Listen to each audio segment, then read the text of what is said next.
All right, welcome to the deep dive. Today we're going deep into Vedic astrology, but not just any aspect of it. We're specifically looking at how it views health. Okay. Our amazing listener, sent in these really interesting articles, one from the Times of India and another from a site called Indastro. Yeah.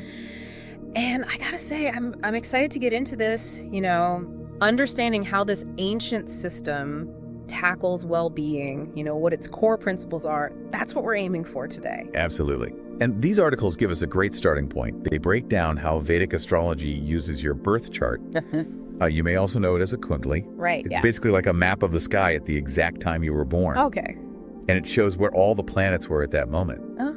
And the belief is that those planetary positions and how they interact with each other can have a big impact on different parts of your life, including your health, of course. Oh, for sure. And we'll also be looking at different parts of the chart called houses. Mm-hmm. Each house represents a different area of life. And then there's the individual planets themselves, each with its own energy and influence. And then we'll also talk about how those planets move over time, through something called dashas and transits, and how that all ties into health as well. Okay, so let's start with that birth chart. The Kundli, right? Yep. So the Times of India article mentioned that it's all about analyzing where the planets were when you were born and how that relates to your health. So it's like this personalized cosmic blueprint that can tell us something about our strengths and weaknesses when it comes to physical and mental well-being. Exactly. It's like your unique cosmic signature, energetically speaking, at the moment you enter the world. I like that. And the Times of India article highlights that the kundli is divided into these different elements and sections. Okay. And these are thought to reveal areas where, because of how the planets were aligned when you were born, you might experience, more pronounced effects, both positive and negative. And health, obviously, is a really big area where this comes into play. Of course. And so the idea is that where the planets are placed within those sections of your chart can indicate what you're, naturally kind of predisposed to when it comes to health and where you might be a little more vulnerable. So then we have the houses, right? Yes. And both articles talked about the 6th, the 8th, and the 12th houses as being particularly important for health. Definitely. So let's start with that 6th house. Okay. The Times of India said it was associated with diseases, injuries, and the immune system. Right. And they suggested that if this house is, somehow weakened or troubled in your chart, it could mean you're more prone to getting sick. Yeah, and I think what's interesting is that Indastro kind of takes that a step further. Really? Yeah. They also call the 6th house the house of disease, sickness. Yeah. Pretty straightforward. Right. But they specifically link it to the stomach area. So we're talking the abdomen, intestines, navel, even the kidneys. Wow. So it's like that whole area, that core of your body, is where imbalances might first show up, according to them. So it's not just a general susceptibility to illness, it's like a more specific focus on digestion and that whole system. Right. And, it makes me think that maybe Vedic practices, when it comes to health, maybe they place a lot of emphasis on strengthening that part of the body, the digestive system and immunity. That's fascinating. As a way to, maybe prevent things from even becoming a problem in the first place. Like a proactive approach. Okay, so what about the 8th house? All right, so the Times of India, they call it the house of longevity. Which sounds good, right? It does, yeah. But they also say it's linked to these sudden, serious health challenges. Oh, like what? Surgeries, accidents, things like that. That's a bit of a contrast, longevity and sudden health crises. It is. It's like a paradox. But maybe it's about, how you navigate those transformative moments in life, those health challenges, and how those shape your overall lifespan. That makes sense. And Indastro, do they have anything to add about the 8th house? Actually, they do. They've got this case study about someone they call AK, and they talk about how they had a bunch of planets all clustered in the 8th house, and these planets were specifically related to the generative organs. Oh, wow. Yeah. And they also point out that if you've got these fiery planets with a really intense energy, if those are in your 8th house, it can give clues about what kind of health issue you might face. So the type of planet matters too. Yeah, it's not just that the 8th house is about these big health challenges. Right. It's also about what kind of energy is at play, what kind of planet is involved, and how that might manifest in your health. Okay, that makes sense. And last but not least, we've got the 12th house. The 12th house. The Times of India linked this one to hospitals, mental health, and long-term recovery. Yeah. So kind of heavy stuff. It can be, yeah. And they said that, if there are difficult influences in this house, it could point to a higher chance of needing medical care or facing health issues that take a long time to heal. Right. And again, Indastro provides some more context here. Okay. In their analysis of AK's case, remember they were talking about hospitalization? Yeah.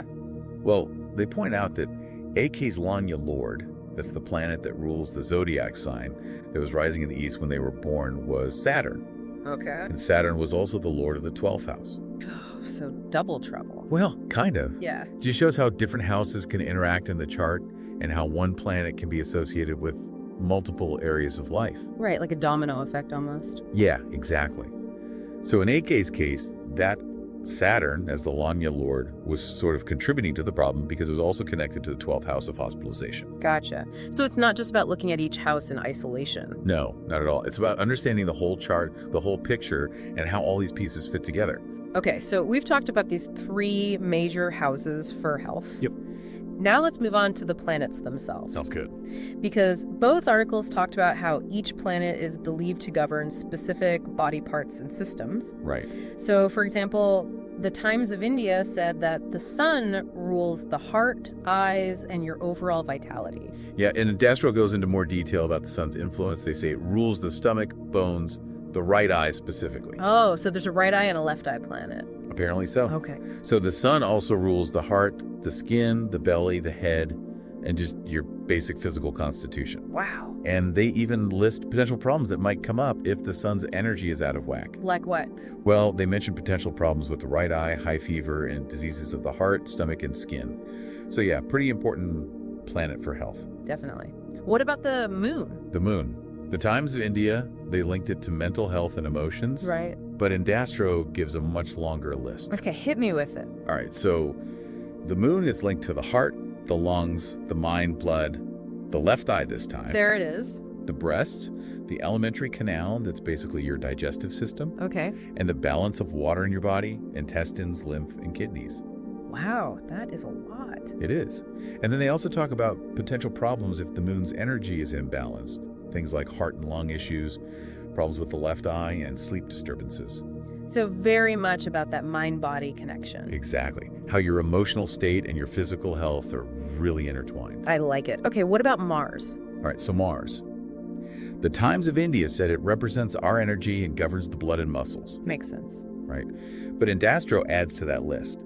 They say Mars also influences bone marrow, the neck, veins, genitals, the red matter in your blood, the rectum veins, female organs and vitality, and the nose. It's interesting that they mentioned the rectum veins specifically. I know, right? Like that level of detail is fascinating. It is. So what kind of health problems can arise from a Mars imbalance? They mention head diseases, poisoning, cuts, wounds, blood pressure issues, and problems with the female organs. Okay. And interestingly, they have this case study, a person they call AP, who had heart problems and actually had multiple surgeries. Oh, wow. Yeah, and they highlight Mars's aspect on the sun in this person's chart. What's an aspect? Think of like a specific energetic connection between 2 planets. Okay. So in this case, Mars was making this aspect to the sun, which remember, rules the heart. Right. And on top of that, Mars was also the lord of the 5th house in AP's chart. Which is also connected to the heart. Exactly. And it was positioned in the 4th house, which represents the chest area.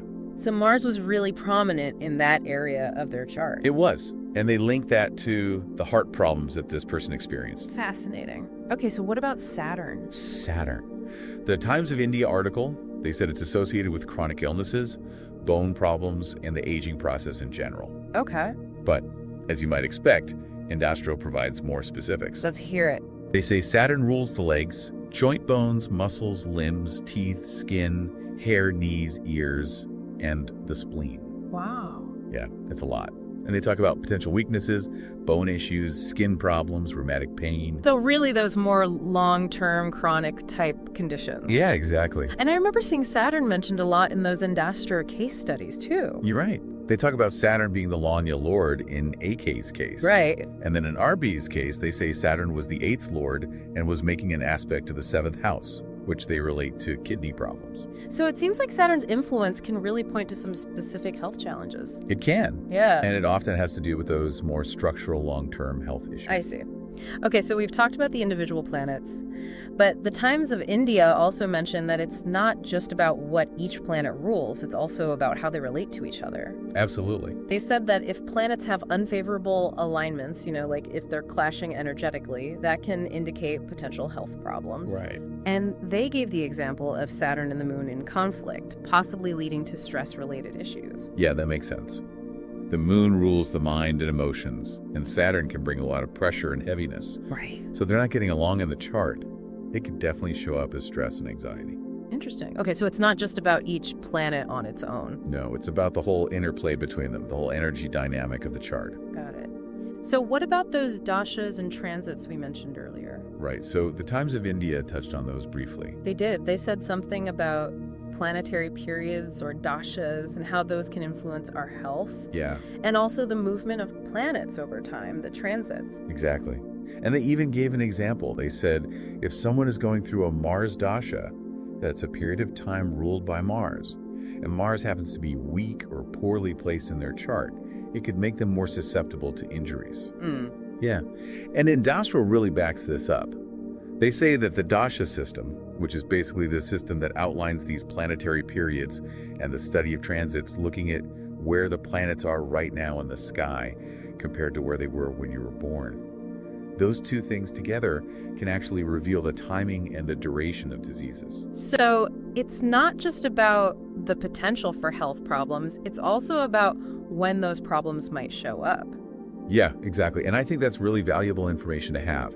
Because if you know that a certain period might be more challenging for your health, you could be more proactive about taking care of yourself. That's a good point. So it's not about being fatalistic, it's about using that information to empower yourself. Exactly. So I also noticed that the Indastro article talked about this thing called the Kal Purusha Kundli. Yes, the Kal Purusha. And they use that to connect the houses, the zodiac signs, and specific body parts. Can you explain that a little bit? Sure. So think of the Kal Purusha as like this cosmic blueprint of a human being. And just like a map shows different regions of a country, this cosmic map shows how the different zodiac signs correspond to different parts of our body. Interesting. So it starts with Aries ruling the head and brain. And that corresponds to the first house of your birth chart, which is also called the Lagna. Okay. Then you have Taurus, which rules the face and eyes, and that corresponds to the second house, and so on. It goes all the way down the body. So each zodiac sign gets assigned to a specific part of the body. Yeah, and it's like a direct link between the cosmos and our physical form. That's pretty cool. And they also had this table in the article that linked specific planets to body parts and diseases. They did, yeah. We've talked about some of them already. We have, but were there any others that stood out to you? Yeah, there were a couple. For example, they linked Jupiter to the thighs, the liver, the kidneys. Okay. And they said that Jupiter can also influence things like memory and the tongue. And potential health problems related to Jupiter could include liver issues, kidney problems, and lung problems. Sure. And then Venus, they linked that to the face, the eyes, the genitals, and the throat. Okay. And they mentioned potential for eye diseases and venereal diseases with Venus. So it's like a whole system of correspondences between the planets and different aspects of our health. Exactly. It's very detailed and specific. It is. And speaking of specific, I really like how Indastro included those case studies. Me too. They really bring it all to life. You do. So let's talk about some of them. Okay. The first one, AK, they suffered from piles. What did their chart show? Well, Indastro pointed out that AK had a lot of planets in their 8th house. Right, that house of like transformation and intense experiences. Exactly. And remember, the 8th house also relates to the generative organs. Right. So they had all this planetary energy focused in that area. Okay. And on top of that, the moon, which was the ruler of the 6th house of disease in AK's chart, was also located in the 8th house. Oh, so double whammy. Kinda, yeah. And the moon was also being conflicted by Mars and Ketu. And Mars is that fiery, action-oriented planet. Exactly. And Ketu is a lunar node that often brings karmic influences. Oh, okay. So you got all these planets kind of ganging up on the moon in that 8th house. Right. And then to make things even more interesting, AK's Lagna lord, which was Saturn, was also involved. Oh, so. Well, Saturn was also the lord of the 12th house, which is often associated with hospitalization. Right. And Saturn was receiving these difficult aspects from the other afflicted planets. So it was like Saturn was also contributing to the problem because it was connected to that 12th house. So it's like this whole web of interconnected influences. It is. It really shows how complex the analysis can get. It does. Okay, what about that second case, AP? The person with the heart problems and surgeries. Right. So with AP, Indastro really emphasized the aspect of Mars on the sun. Because Mars is that planet of sharp instruments and surgery, and the sun rules the heart. Exactly. So that aspect was a big red flag, so to speak. Gotcha. And then there's the fact that Mars was also the lord of the 5th house, which is another house connected to the heart, and it was located in the 4th house, the chest area. So again, lots of focus on that area of the body in the chart. Definitely. And the sun itself was also receiving an aspect from Jupiter, which was the lord of the 6th house of disease in AP's chart. Oh, so even more challenging influences coming in. Right. And to top it off, the sun was located in a zodiac sign ruled by Saturn, which, remember, is also the lord of the 8th house of death or serious transformation. Wow. So a lot of factors pointing to potential heart issues and the need for medical intervention? Yeah, it's like the chart was really highlighting that area of their health as being vulnerable. Fascinating. Okay, what about RB, the person with both heart and kidney problems? So with RB, their moon, which is linked to the kidneys, was receiving an aspect from a retrograde Jupiter. Retrograde meaning it was moving backwards from our perspective on Earth. Exactly. And in RB's chart, Jupiter happened to be the lord of the 6th house of disease. Oh, so a double whammy there too. Yeah. And the 6th house itself was occupied by the sun, which can sometimes be a challenging influence. Okay. Then there's Mercury, which was the lord of both the 12th house of hospitalization and the 3rd house of challenges. And Mercury was located in the 7th house, which is also connected to the kidneys in that Kalapurusha model we talked about. So more kidney connections there. Right. And Mercury was also combust, meaning it was really close to the sun, which weakened its influence, and it was receiving an aspect from a retrograde Saturn, the 8th lord. Wow. And finally, the sign Libra, which corresponds to the 7th house and is also linked to the kidneys, was receiving difficult influences from multiple planets. So lots of things pointing to potential kidney problems. And definitely. Yeah. It's like the chart was really emphasizing that area of their health as well. It's amazing how it all ties together. Okay, and then the last case study was TJ, who had mental health challenges like schizophrenia. Right. So in TJ's chart, the moon, which represents the mind, was afflicted by Saturn in the Lagna, or ascendant. And the ascendant represents the self, right? Yeah, it's kind of like your overall well-being. Okay. So having the moon, which rules the mind, afflicted by Saturn, which can bring heaviness and depression, in the ascendant, is a pretty strong indicator of potential mental health struggles. Makes sense.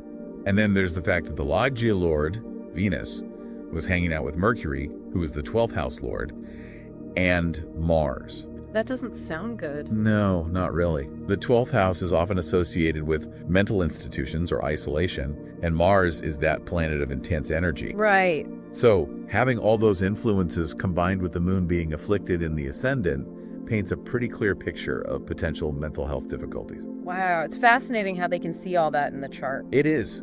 It's a really complex system. It is. And one more thing I noticed in the Indastro article was that they had this section called Important Considerations. Oh, yeah. And they emphasized those dashes and transits again, saying that those are key to understanding when a disease might actually manifest. They also mentioned these planetary combinations called yogas. Oh, yeah, the yogas? And they said those can give even more specific insights into the nature of an illness. Exactly. So, for example, they said that if the sun or the moon is in the 12th house, it could point to eye disease. Okay. And if there are difficult influences on the sun, the sign Leo, and the 5th house, that could be linked to heart problems. So these yogas are like these special configurations in the chart that can reveal more about potential health issues. Exactly. Okay, so it's like layers upon layers of analysis. It is. And I think that's what makes Vedic astrology so fascinating. It really is. So one last thing I wanted to touch on is that both articles were very clear about the role of Vedic astrology in relation to modern medicine. Right.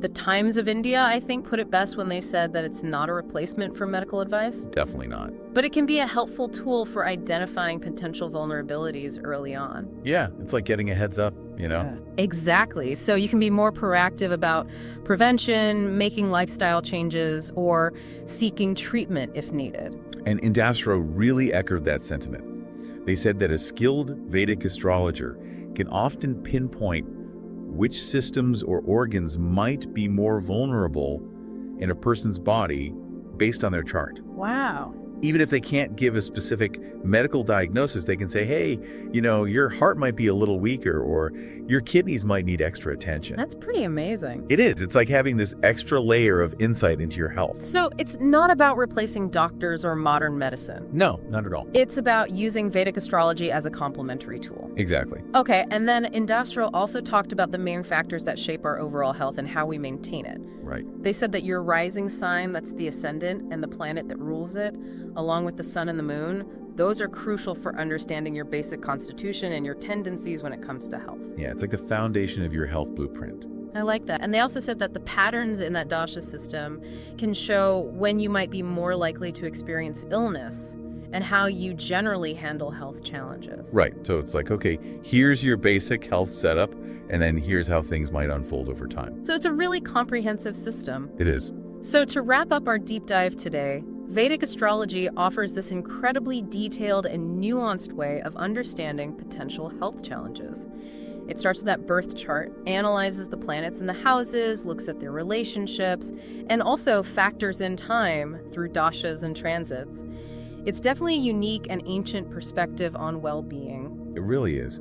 And, our listener was specifically interested in exploring different perspectives on health. They were. And I think we've definitely done that today. We've looked at how this ancient system, Vedic astrology, approaches health, a system that's been around for centuries, and offers a very different way of understanding the connections between our lives and the cosmos. Absolutely. And, after looking at all these connections between planets and our health, it really makes you wonder, what could be the value in trying to integrate some of this ancient wisdom with what we know today about health and well-being? That's a great question. Obviously not as a replacement for evidence-based medicine, Right. but maybe as a complementary perspective, something to add to our understanding. I think it's definitely worth exploring. It is. Could it help us be more proactive about our health, understand our individual vulnerabilities better, maybe even create a more personalized approach to healthcare? It's a really thought-provoking question. I think it's something that each of us can ponder as we continue to learn and grow. Absolutely. So, food for thought for our listeners today. And as always, thanks for joining us on the Deep Dive. Thanks for listening. We'll catch you next time.